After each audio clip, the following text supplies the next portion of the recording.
recording, so go ahead. All right. Well, let's keep looking at wayfinding. Mahoney has been an organically growing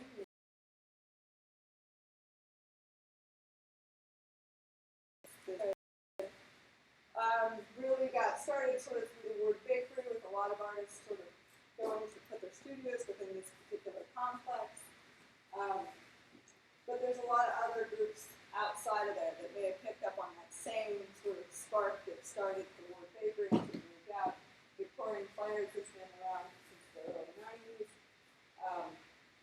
doing plays with Rust Belt Theater within the Covelli Centre for the Arts, also doing their independent work. Mostly written material, self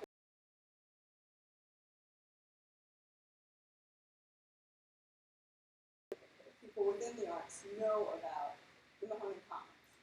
But to a lot of people outside of Mahoney Commons, unless you're maybe coming across art sales that might be starting to show up at Arts and Ales at the United Station, or the Ward Bakery sale that's been going on now for close to 20 years, I think, you're not going to know. So I feel like, to some extent, I was looking at signage as the first way to begin to look at how our neighborhood is organized. To sort of get the average wave person who's going to be coming through, whether on foot or other means, to sort of get them oriented. So basic signage is starting with just maps, having these informational signage to set at two locations, one sort of down in B&O as we're coming into the neighborhood, and one also sort of located down here north near Glenwood Avenue and the Mahoney Avenue Bridge, sort of at that Y. These sort of locations have not been set based on sort of trying to identify people we could work with. There is some public land we could take access of if we could work out the permits. That would be in that general Y area. That's sort of up here, that sort of gives a really good view. The only thing that I dislike about this particular location is it's not very pedestrian friendly. So while you might be seeing a lot of views from the street, it wouldn't be great necessarily for traffic. Down here along Todd Avenue, which is sort of this back route and sort of going into the park, that's a really nice opportunity for some more signs that would be right behind the Ward Bakery, sort of within this general area. We've got a lot of land, some of which in here is part of the Ward Bakery property, but some also that's some scattered public land within here that we can take advantage of. Being able to tell sort of these stories of the artists, as well as some of the history of the Ward Bakery itself. Some of the historic milling equipment is off of the rear of the building. It's a really amazing piece of information that in other cities like Minneapolis, they've taken advantage of these mill industrial complexes and really sort of been able to explore their story. You can easily do that hiring photographers to do large format photography to record these things, put them on signs.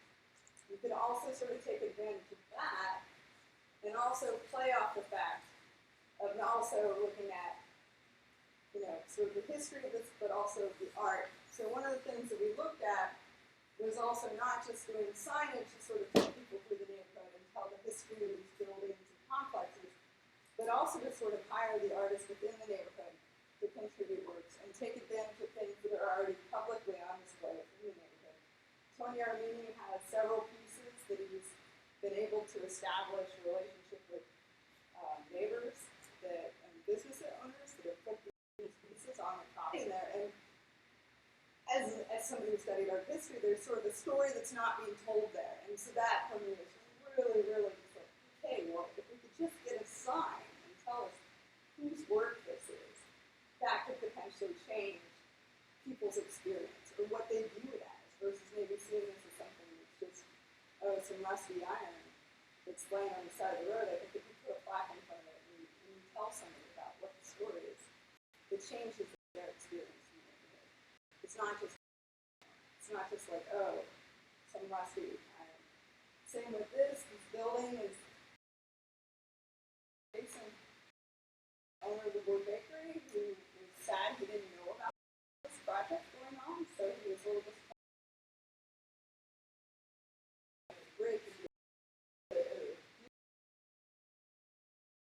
Off the Ward Bakery. And so we have several spots that we sort of picked out that might be potential areas that could easily be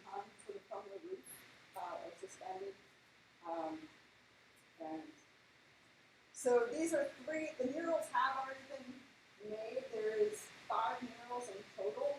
The 3 largest ones are 9 by 12. Jason didn't give me specifics on the smaller ones yet, but they are 2 smaller panels, so he sort of gave me an estimate, and so that's where the smaller square represents one of the smaller pieces that go with the series.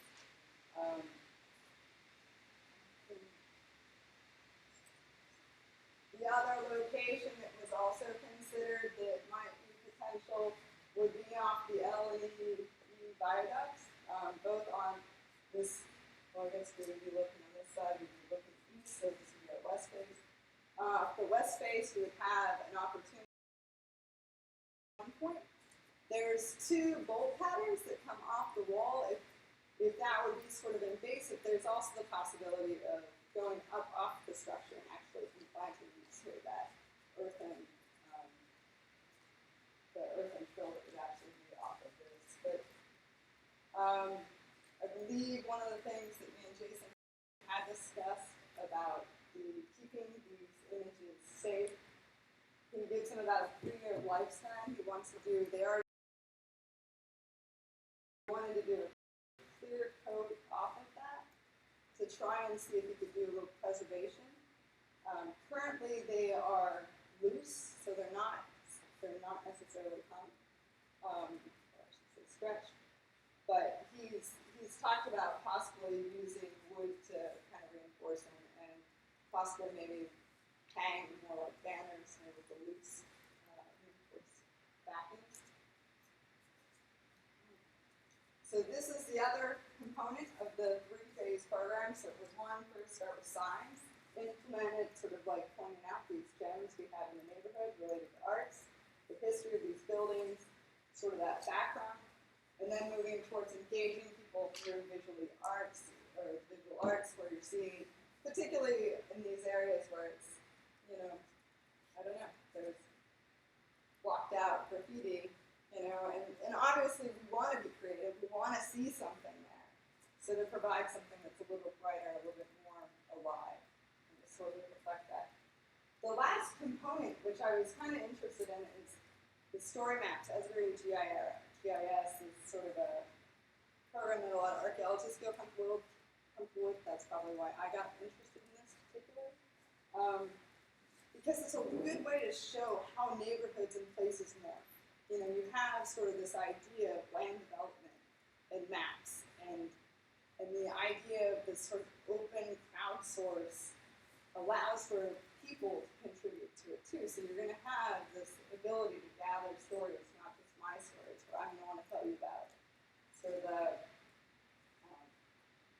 the old electrical rail cars that ran through here, where you've got artifacts that are sort of underneath the viaduct. You've got sort of these hidden little archaeological places that I would love to talk about.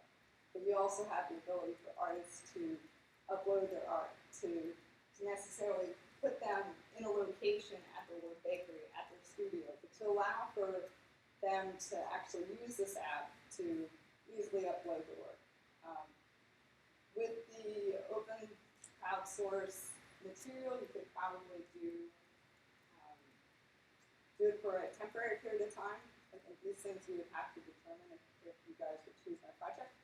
But you could leave the open source crowd, or the open crowdsource, going for a certain amount of time. That would require editing to some extent as people post things on, so that would either be taken over by YSU, or if it was too much of a pain in the neck, you could leave it open, collect as many stories as possible, and then sort of seal it, and then you could allow people to use that app. All of this app information would be put on these signs to sort of allow people to have that clue of what's going on. You know, the idea of the app is to sort of to get people to engage in the neighborhood in a different way. So some of us relate technologically. It's kind of like geocaching, or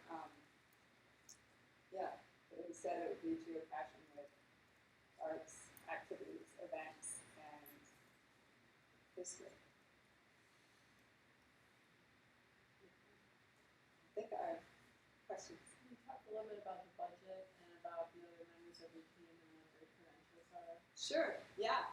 And one of my team members So the budget I have currently, we spent pretty much about all of it. The signage ends up being close to about $7,000 for the signage. Installation, those kind of things, that's about $1,500, I believe I have. So that is sort of one level of it. That to some extent, we've got our sign quote from Bud Signs trying to keep it within the neighborhood. Installation could run more, so that is something that I worry about, but I'm also looking at other potential. I went through Bud Signs, but I might look at, based on his description of film materials. So I don't know what we're getting into, but I don't want to pay like 10 hours for one installation of sign. So the other so I was originally thinking about $3,000 for the murals when we worked out the budget. So the murals worked out to be about 90 hours went into those. Jason Van Hoos is the artist that's responsible for the murals. Materials is looking at about close to $1,000 for all of the murals. We're looking at installation. I think we've got close to $630 for installation for the murals. Jason's been an artist in the area for a long time. I don't know if he could probably tell you a little bit more about himself. The gentleman that I'm looking at for the GIS staff work, he's been in cultural resource management for probably about 20 years. So he works in my field. I met him through that and through the area. He's local, but Tim King's very experienced. The story map app is kind of a new thing, but looking at what it actually entails, it's mostly like a drop. It's not like anything complex. It's really like you're just uploading images, and so it's very user friendly. So not very complex. Star Supply is one of our committee or group members. There's definitely some committee organizations who've got involved. So Star Supply, Richard has been a long supporter of the arts, and particularly promoting it in this neighborhood. I worked for Richard for 7 years when I was living here before in undergrad.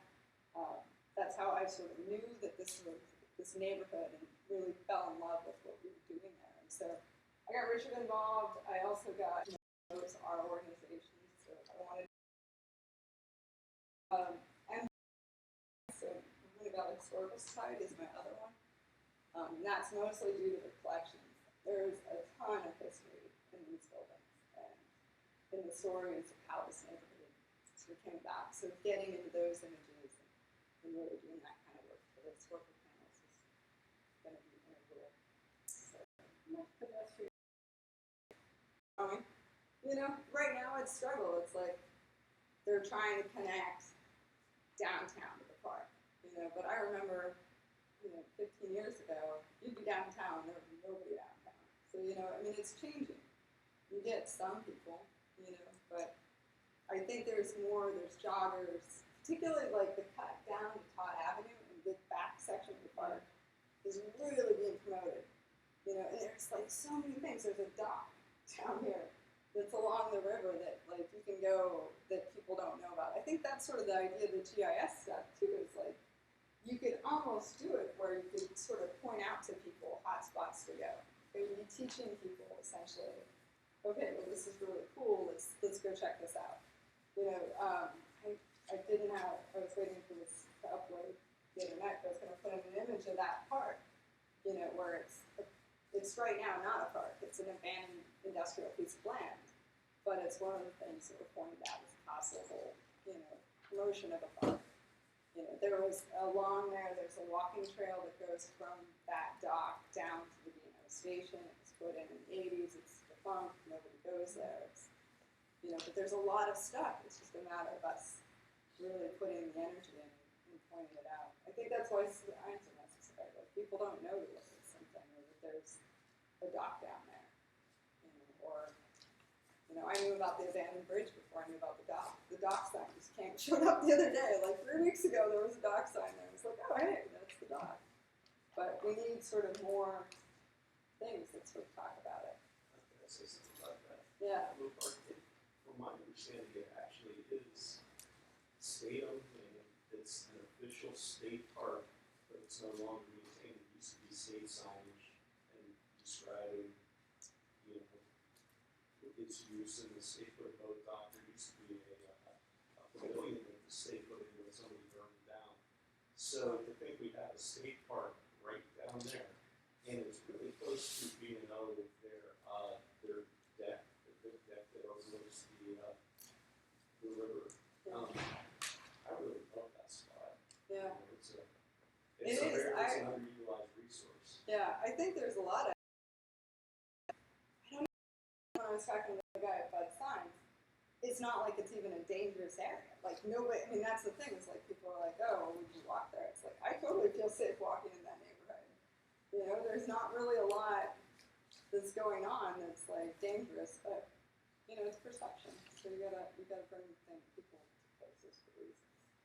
I think you're hitting on something really important about Youngstown, which is that there are these things to discover, and your idea of pinpointing and kind of sharing those things about Youngstown that people might overlook. I think that's really cool. As somebody who's not from Youngstown, I have a couple of points of questions about clarification. Yeah. The Ward Bakery, is that a bakery or is that an arts complex? It used to be a bakery? It's an arts complex. Well, it's a building that houses many organizations, but there are a large amount of artists that operate or utilize that space. Okay. It is a former bakery. Ward Bakery was a huge. They might have been. I don't know, but I know Ward Bakery is a fairly big baking company that used to exist, and so this particular building is. Yeah, I think my grandfather may have worked there. I don't know when I put that stuff up, but yeah, it's definitely like it was a big established place. But I think since I have to talk to some folks about when I don't know if you would have a better idea of when artists sort of started going to the bakery and settling in there. But Early 80s. Yeah. So I would say that sort of established this pattern, and there's been art sales. They've been having these annual art sales for I don't know 20-some years. I feel like I remember going there a long time ago, and they're still going on. They've expanded, so it's out there. There's definitely interest in it, but. Do you have another question? Just have one other kind of clarifying about Youngstown, which is you referenced Star Supply, which is a place that I've always seen and been curious about. How you noted that they're a partner. In what way are they partnering on the project? They're potentially going. Well, he's definitely somebody I consulted with, just even about the graphics of the signs. Not to say that Richard can definitely be somebody that likes to overdo the signs, but he is a sign guy. He's also probably going to help out. He would offer us money, but we can't take money. So I've asked for like assistance with potentially putting some of these things in and helping us with that stuff, maybe donating materials. Yeah, but he's also good because he's been in the neighborhood forever. I've been going to the Home Commons meetings. This is the organization in the Commons, and he's been a part of that. So getting people on board for the project was another reason why I wanted to go to Richard, is because I think Richard's a good person to say, hey, do you know somebody over here? Could you talk to them about putting a sign in the yard? Yeah. So I have a question. Are the three parts of this project completely essential? Can they be taken apart? Can they? What do you see as the most essential in these three things? Yeah, I mean everything. Yeah, of course, things can be separated out, right? Like, I mean, it all depends on, I guess, what the agreement, the budget. Yeah, I think that I like the idea of having. I'm a big fan of public art. I really like having art in our neighborhood. I like seeing something visually that impacts you, that sort of tells and defines that. I love the idea of this, of sort of breaking out, what's your story of this place, and allowing people to kind of go into a place and then tell their story, and allowing that to happen, because we all would tell it differently, right? There's not somebody that's going to tell the same story of the same place or their experience. So, yeah, I think these two things are really strong. I know signage is fairly standard, right? You can break out of it. I do think the history of these buildings is important. From my standpoint, but like the history of the Covelli Centre, for instance, of the place where I really like exploring the idea of who the builder was, or this African American architect. I think telling those sort of backstories and providing these images, because it also talks about, you know, the history of a place, but also the struggle we still go through today, you know, and how we define ourselves. And, you know, if a free black man in 1860 could move to this area and build 65 houses, you know, I think it says something to the people that, you know, come in and utilize the facilities that I have to maintain right now. So, yeah, I think it's important. I think it's important to tell the stories. It's just, I guess, how it's set. I don't want to take up too much time. Any other questions? We're good? Okay, excellent. Thanks. Good. Thanks. So I'm gonna hold on to those. Okay, Because sure, even yeah. for the exhibition. Yeah. And if, you know, if you need them, I'll just send an email. Okay.